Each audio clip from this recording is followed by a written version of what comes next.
Darnell Washington landed at Heathrow on a Saturday morning in March with a gift in his jacket pocket and a plan that had taken him 3 weeks to put together. The gift was a thin gold bracelet with a small charm. Camille had mentioned it once on a phone call 8 months ago, half distracted, tossing it out the way people mention things they genuinely want but don't want to seem like they're asking for. He'd written it down that same night, ordered it 2 weeks before the flight. That was who he was. Not a man for spectacle, a man who listened and then followed through. 14 months since he'd last seen her face in person. He'd pictured this reunion so many times on the plane that it had started to feel like something that had already happened. The intercom buzzing, her voice through the speaker, the door swinging open, his name in her mouth. London in March was gray and damp, not snowy cold, just the kind of chill that hangs in the air and stays there, as if the whole city had decided warmth was optional. He checked into the hotel near Camille's flat, showered, changed his clothes, and sat on the edge of the bed with his hands on his knees. 10:40 in the morning. He pulled up her last message. A voice note from 2 days ago. 14 seconds. Hey, I've been slammed but thinking about you. Kiss Ms. B for me. He took a cab to her building. He walked the block first. He always circled a thing before he committed to it. A habit from years of logistics work. Measuring before acting. The street was residential, well-kept, plants in the windows. He turned the corner and there was a small park. Benches, a paved path, a children's play area at the far end with swings and a climbing structure painted in bright colors and a sandbox. He almost walked past it. Then he saw her. Camille. Sitting on a bench at the edge of the play area, wearing a dark green wool coat he'd never seen before, belted at the waist. Her hair was different, cut close, shorter than the last video call. She was leaning forward with her elbows on her knees, watching the playground. Relaxed. Settled. A woman with nowhere else to be and no desire to be anywhere else. He stopped. A man was in the play area with a small girl. Maybe 3 years old. Red coat, white boots, hair in 2 puffs. He was lifting her onto the climbing structure and she was laughing. That high, free sound children make when they're delighted and completely unafraid. He crouched at the bottom of the slide, held out his arms. She came down, crashed into him, and he caught her and swung her once. She laughed again. Darnell watched the man carry the girl to the bench. Camille looked up and smiled. Her real smile, the one that reshaped her entire face, the one Darnell hadn't seen directed at him in longer than he wanted to count. The girl climbed into Camille's lap with the easy confidence of a child who has done this every single day of her life and knows exactly where she fits. The man sat beside Camille. Said something. She laughed. And then, casually, automatically, not even glancing down, she reached over and straightened the collar of his jacket. Darnell felt it land before his brain caught up. 9 years of marriage. Every dinner, every Sunday morning heading out the door, every work event. Camille had reached over and fixed his collar that same way. It wasn't affection. It was ownership. A woman tending to the man she'd folded into the daily architecture of her life. Claiming him through small, repeated gestures that nobody else would ever notice. The girl pointed at the swings. The man stood, reached for her hand. She took it. As they walked away, the girl looked back over her shoulder toward the bench. "Mama," she said. "Come watch." Camille stood up. Darnell turned and walked back the way he'd come. He walked until the park was behind him and the streets meant nothing, and he didn't recognize a single building around him. Then he stopped on a sidewalk and stood still and let London keep moving around him. A bus passed. People walked by. Nobody looked at him. The city didn't care what had just happened to a man standing on a pavement in Marylebone with a gold bracelet in his pocket and his whole marriage dissolving behind his eyes. 3 years old. Maybe just past 3. Which meant she was born roughly 14 months after Camille landed in London. The $2,200. Certification fees. The $2,000. Filing costs. International regulations. Words built to sound official while hiding everything underneath them. He thought about Ms. B's pill organizer sitting on a kitchen counter in Charlotte. 7 compartments. For medications. Large printed letters on each lid. He thought about 31 months of 515 alarms. Then he stopped standing there and started moving, because that was what he'd always known to do when everything else fell apart. Welcome to her drama tales. If you've ever held something together alone while someone else was building a different life somewhere else, subscribe and turn on notifications. What Darnell Washington carried for 3 years in a small house in Charlotte deserves to be heard. And what he saw in that London park changed everything. Not loud, not dramatic, just a cold that went all the way through. He'd met Camille at a work event downtown on a Thursday evening. Tech consulting, sharp, decisive, a woman who made up her mind quickly and explained herself clearly afterward. He fell for how her brain worked before anything else. The way she moved through a room with actual direction, while everyone else faked it. The way she looked at a problem and cut straight to its center. They dated 2 years. He proposed on a Tuesday. Nothing special about it. Just a Tuesday morning when he looked at her across the kitchen table and understood with full certainty that he did not want to eat breakfast across from anyone else. They got married in Ms. Be's backyard in Charlotte. 30 guests, string lights, a tent rented from a church, food that Ms. B and her sister spent 2 days cooking. Not a big wedding, but an honest one. Everyone there actually knew both of them. The toasts ran long because people had real things to say. Camille cried during the vows. Not neatly. She never did anything neatly. She cried fully, openly, making zero attempt at composure, and Darnell loved her for it. He loved her for the crying, and for the vows, and for the woman standing in front of him who didn't soften herself to make other people comfortable. He loved her completely. He was sure she loved him back the same way. 2 years in, the offer came. A London firm. Tech consulting contract. 18 months initially, potential to extend. The salary was more than both their incomes combined, and Camille presented it the way she handled everything. Spreadsheet, projections, a list of reasons for and against, everything visible. They'd been talking about buying a house. They'd been loosely discussing a family, in that vague way where you both want it, but haven't nailed down a timeline. This money would turn all of it from talk to reality. 18 months, she said. Maybe 24 at the outside. She'd come home for holidays. He'd visit. Video calls every day. And there was her mother. Ms. B had suffered her first stroke 4 months earlier. She was managing, stubborn and self-sufficient, a woman who did not take kindly to being managed, but she couldn't drive anymore. She needed someone nearby. Her sister was up in Virginia. Her church friends were aging themselves. Camille was her only child. Darnell said it before she had to ask. I'll take care of her. Go. He meant it. He was looking right at Camille's face, at the ambition pulling in one direction and the guilt pulling the other.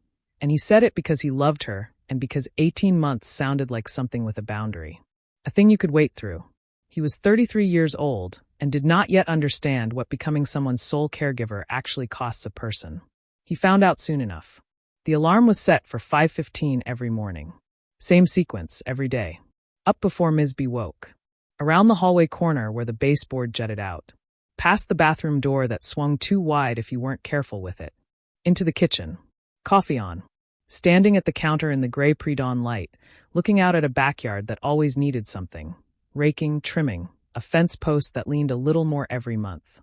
Ms. B's medications were lined up on the counter in a weekly organizer with the days printed in large letters she could read without her glasses. He filled it every Sunday night. 7 compartments, for medications each, 28 pills. He knew every name. He knew every function. He knew what the side effects looked like when they crept in, the dizziness from the blood thinner, the dry mouth from the diuretic, the headaches that could mean adjustment or could mean trouble. He could read the difference between a rough morning and an emergency, and that skill had taken longer to develop than anyone warns you about. He memorized her doctor's schedule. Primary care every 3 months, neurology every 6. The ophthalmologist annually since the second stroke had clipped her peripheral vision on the left side. He figured out which church friends could actually help and which ones drained her. He noticed she ate better when food was presented as a regular meal rather than something cooked specifically for her medical needs. So he stopped making separate plates and just cooked dinner for 2. The second stroke hit 8 months after Camille left. Small, the doctor said again. Darnell had come to understand that small was a medical word for survivable but permanent. After that one, Ms. B startled at sounds. She slept light. She woke at 3 in the morning sometimes and called out a name from decades ago, someone long gone, and Darnell answered anyway.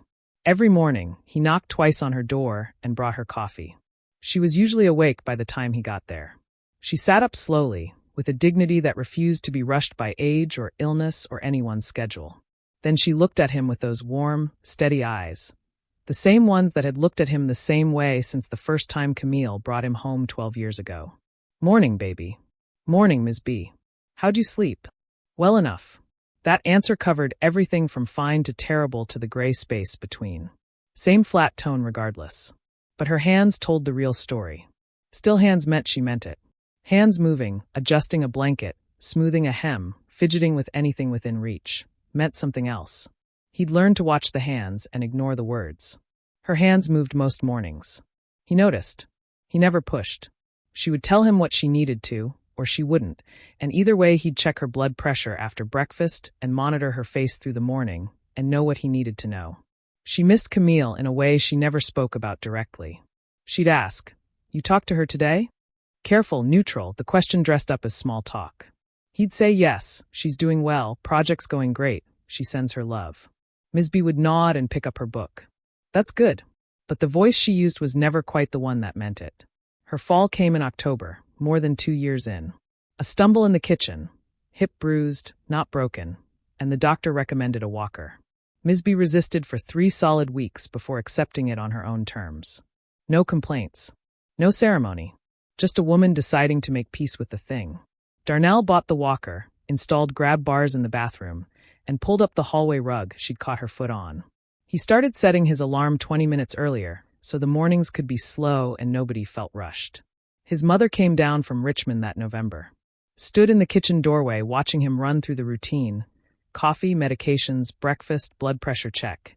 And when he finished, she looked at him for a long time before she spoke. "Baby, when is she coming home?" He said soon. He said it, and then he refilled the pill organizer and left for work. In the beginning, Camille called every evening. 7 o'clock London time, 2 in the afternoon Charlotte time. He'd step into the backyard if Ms. B was resting, or the bedroom if the weather was bad, and they'd talk for 40 minutes, sometimes an hour. She talked about the work, demanding, interesting, clearly built for her. He talked about Ms. B, the neighborhood, small things. She always asked about her mother first. He always gave her the best version of the truth. Not lies. Just the version that wouldn't bring her flying home before she'd finished what she came to do. Around month 7, 40 minutes became 20. 20 became 15. 15 became midnight voice notes. Long day, love you, talk tomorrow. He told himself it was the project expanding. New client, bigger scope, she'd mentioned it. He told himself the time difference was real and hard. He believed most of it. Enough to keep going. 18 months came and went. Then 24. Then she asked for an extension. The firm had offered a permanent position. Not a decision yet, just something to consider. The money was extraordinary. 1 more year to see where it led. He said okay. Month 26, she brought up legal fees. Professional certifications. International licensing requirements. Bureaucratic process, specific attorney needed. $2,200. He wired it. 3 years of Camille sending money home every month had built a trust that made the request feel like nothing worth questioning. 8 months later, a different certification. Another $2,000. He wired that too. He was routing the bathroom tile when he sent the second transfer. On his knees with a grout float and a bucket of water, phone propped against the wall. He sent $2,000 to his wife and went back to the tile.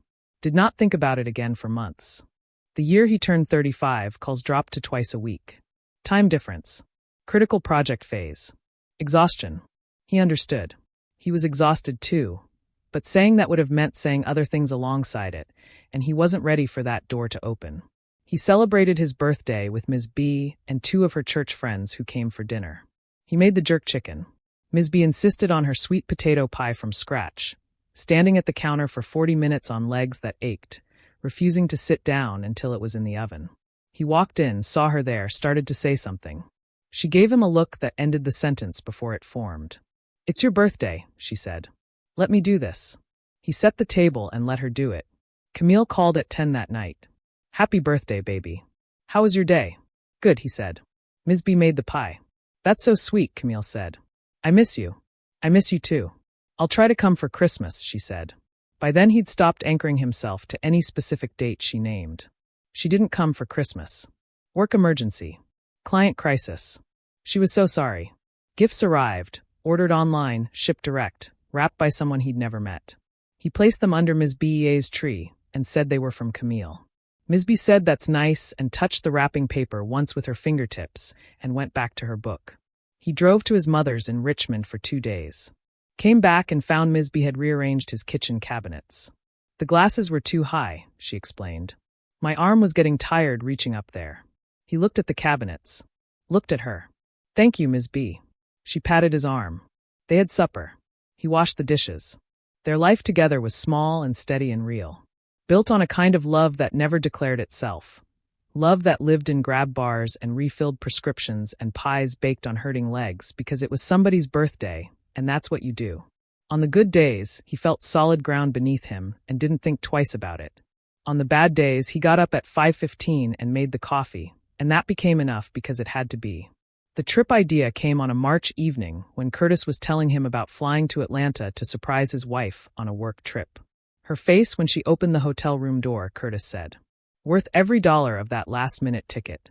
Darnell felt something surface while he listened. Longing. Nothing dramatic. Just the ache of a man who hadn't seen his wife in 14 months and had been calling it temporary until the word lost all its meaning. He booked the flight that week. Arranged for Doris, Ms. B.A.'s church friend, to stay the weekend. Told her it was work. Left the medication schedule typed up and taped to the refrigerator in oversized font. Bought the bracelet. Didn't tell Ms. B the real destination. Ms. B listened to the work trip story. Her expression stayed carefully neutral. Call me when you land, she said. Yes, ma'am. She looked at him a beat longer than usual. Baby, she said. And stopped. He waited. Call me when you land, she said again. And opened her book. He replayed that on the flight. The sentence she'd started and pulled back from. He watched the Atlantic darken below the plane and told himself she was 71. She worried, that was all. And then London. And then the park. And then everything he thought he knew about his life was standing in a playground in a red coat and white boots, calling Camille Mama. He went back to the hotel. Sat on the edge of the bed. Took the bracelet out of his pocket and set it on the nightstand and looked at it. The charm she'd mentioned once on a 12-minute call, 8 months ago. He didn't call her. He sat there for a long time and made his decision. No noise. No audience. Just a man in a room, choosing what came next. He booked the next flight home. Sunday evening. Charlotte. Doris looked up from the television, surprised. You're back early. Trip got cut short. Thank you, Doris. I'll take it from here. After Doris left, he went to Ms. B.A.'s room. She was reading her Bible. Not ceremonially, just reading it, the way someone reads something they've lived inside for 70 years and still find new corners in. She looked up when he appeared in the doorway. She studied his face. Then she set the Bible down and didn't pretend she couldn't see what she was looking at. Come sit, she said. He sat in the chair beside her bed. Hands on his knees. The lamp threw a circle of warm light. Outside, nothing but the Sunday evening street. I saw her, he said. Ms. B went still. She has a daughter, he said. A little girl. About 3. Ms. B looked at her hands. Did you know? He asked it flat. No heat behind it. He just needed to see the shape of the thing. Long pause. I didn't know, she said. But I was afraid. She pressed her lips together and took a breath. The money you sent. Those fees. Something felt wrong, but all I had was a feeling, Daniel. I didn't know how to hand somebody a feeling. He nodded. I should have said something anyway, she said. You tried, he said. Before I left. You started a sentence and pulled back. She looked at him. I noticed, he said. It's all right. Her hands moved in her lap, and he watched them, and he understood what she was holding. A mother. In a bed. In a house her son-in-law had kept running for 3 years while her only daughter built a separate life across an ocean. There was no clean word for what sat between them right now. She's my daughter, Ms. B said. Her voice held until the last word, and then it cracked. I love her, and what she did to you is wrong. Both of those are true. I know, he said. What are you going to do? He'd been working through that since the flight. He'd considered calling Camille. The confrontation. The conversation that would be painful and enormous and unavoidable. He'd thought about what he wanted to say to her and realized, somewhere over the Atlantic at 3 a.m, that what he wanted to say and what he needed to do had already split into separate things. He didn't need her to witness his pain in order to move past it. He didn't need to see her face when she understood what she'd thrown away. He needed to be done. I'm transferring the lease, he said. Her name's on it already. I'll find a place. He paused. But you're coming with me. Ms. B looked at him. You're not staying here alone, he said. And you're not hers to pass along to somebody else. You've been my family for 12 years. That doesn't change because she chose something different. He said it steady, said it plain. Not a request. If you'd rather stay, I respect that. But I'd like you to come. She looked at him for a long time. Her hands went still.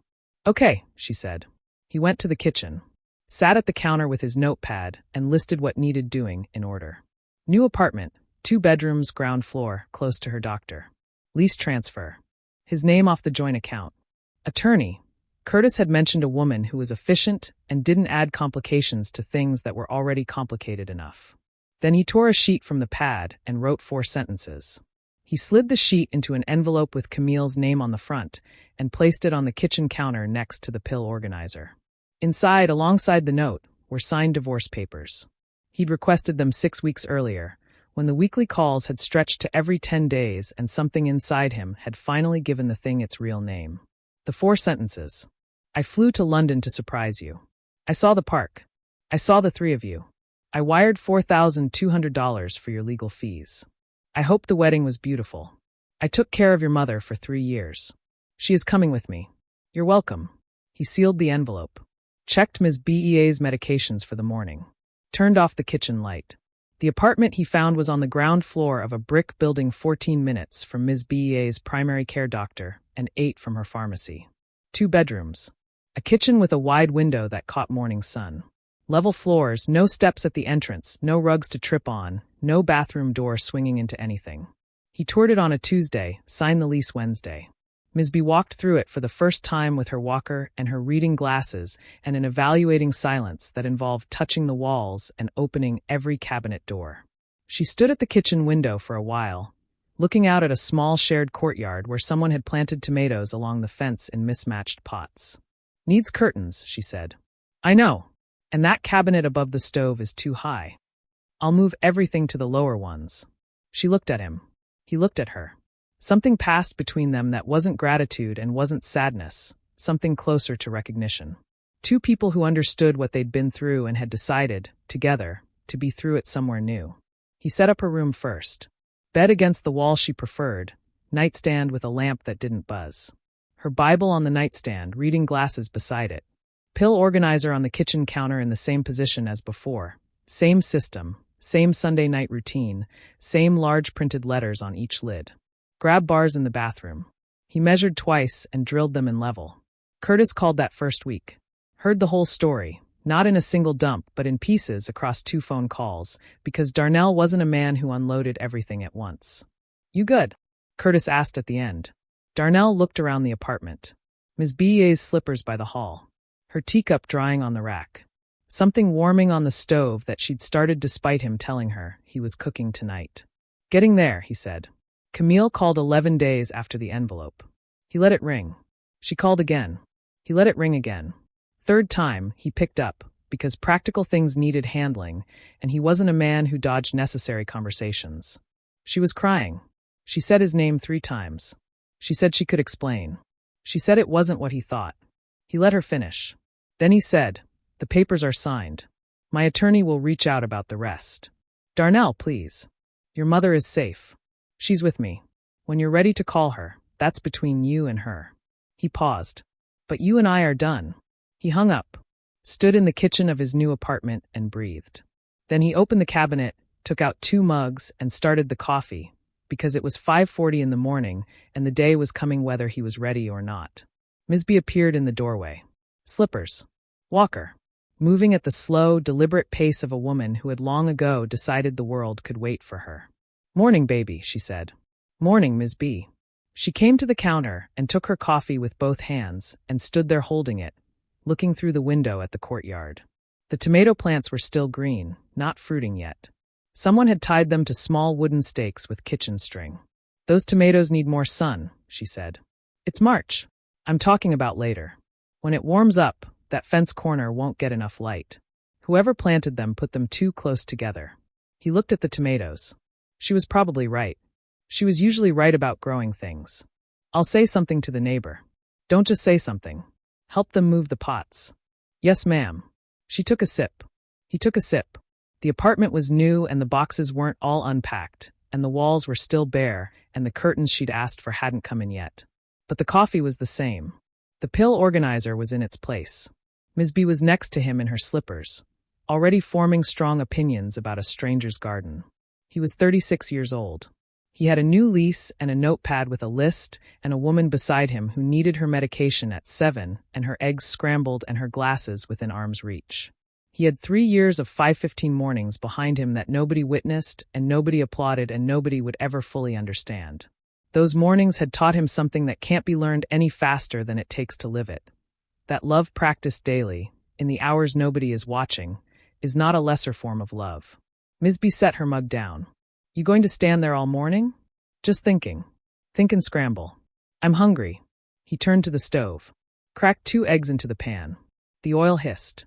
Ms. B settled into the chair at the kitchen table. A new table, smaller than the old one, but the right height, and claimed the seat by the window. Outside, Charlotte was waking up. Cars starting. A dog somewhere down the block. The ordinary sounds of a city getting on with itself, indifferent to what anyone inside it was carrying or recovering from or starting over from. He scrambled the eggs, plated them, set them in front of her with a fork and a napkin and her blood pressure pill and a glass of water. She picked up the fork, looked at the plate, looked at him. Needs pepper, she said. He got the pepper. If this story stayed with you, share it with someone who needs to hear it. Like, subscribe, and turn on notifications so you never miss a new drama. Tell us in the comments, where are you watching from today?